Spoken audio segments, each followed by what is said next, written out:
चलते हुए कहा कि बीती ताहें विचार दे आगे की सुध ले। हमें ये याद रखना चाहिए कि बीते वर्ष में हमसे कौन सी गलतियां हुई, कितना कीमती समय था, हमने कितना बर्बाद किया, कितने समय का लाभ उठाया।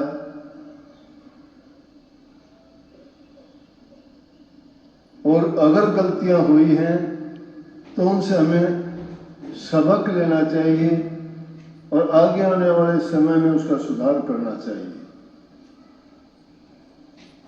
किसी को बताने समझाने की जरूरत नहीं, स्वयं ही इंसान ये चिंतन करे कि मैं इस दुनिया में क्यों आया था, क्या करना है, जीवन का उद्देश्य क्या है। अगर यूं ही समय गुजारना है तो गुजर जाने दो, कुछ करने कराने की जरूरत नहीं है। परंतु इंसान का चोला इस प्रकार से यह छोटी सोच रख के गुजार देना भली बात नहीं है।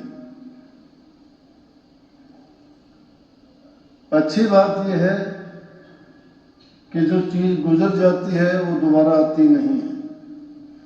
समय हाथ से निकल जाए, जबान से वचन निकल जाए, कमान से तीर निकल जाए, वो वापस नहीं आते। इसलिए हमें हर काम सोच समझ के करना चाहिए, समय का पूरा लाभ उठाना चाहिए।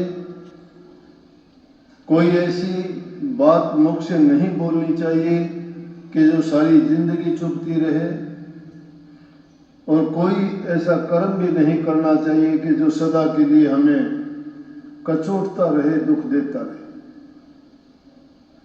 इन तीन चीजों का सुधार अगर हम कर लेते हैं तो हमारे लिए समय अच्छा हो जाता है।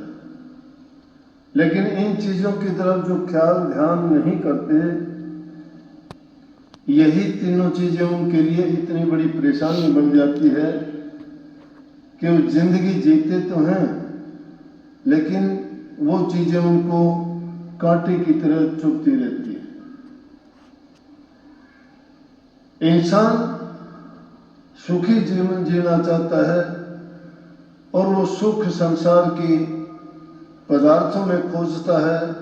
उन पदार्थों के लिए अनाप शनाप, झूठ, कपट, बेईमानी, ठगी, इन बातों में पड़ के अपने सद्गुणों को छोड़ देता है।